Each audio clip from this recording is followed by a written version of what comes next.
Let's be honest. There's almost nothing worse than seeing a cockroach dart across your kitchen floor or ants marching through your bathroom. It's gross, it's stressful, and it makes you feel like your home isn't clean, even when it is.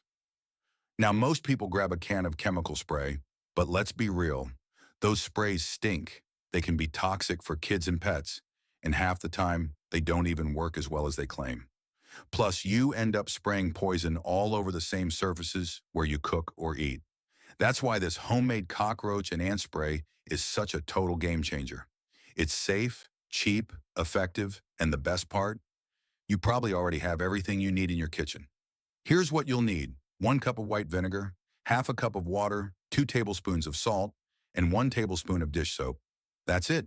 Just 4 basic ingredients. Mix them up in a spray bottle, give it a shake, and you're ready to go.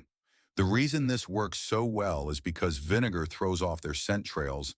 Ants hate it. It also acts as a mild acid that helps break down their exoskeleton. Salt dries them out, especially roaches, and keeps them from crawling comfortably across treated surfaces.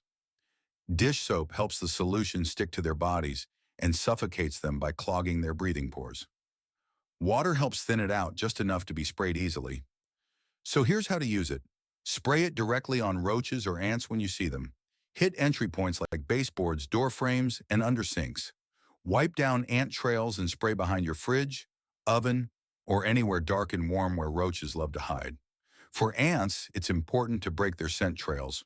For roaches, just a few spritzes usually does the trick, and you might notice fewer bugs in just a day or two. For the best results, reapply every couple of days in high-traffic pest areas. Always shake the bottle before use since the salt can settle. And if you're spraying near wood or fabric, test a small patch first just to be safe. Now don't get me wrong, this isn't going to wipe out a massive infestation overnight, but if you just want something natural, non-toxic, and cheap to keep those creepy crawlies under control, this DIY spray is a lifesaver. So try it out and let me know in the comments. Do you struggle more with ants or with roaches? And if you found this helpful, hit that like button and subscribe for more simple home fixes. And I'm sure you're going to enjoy this next video on how to keep mosquitoes out of your home and yard instantly.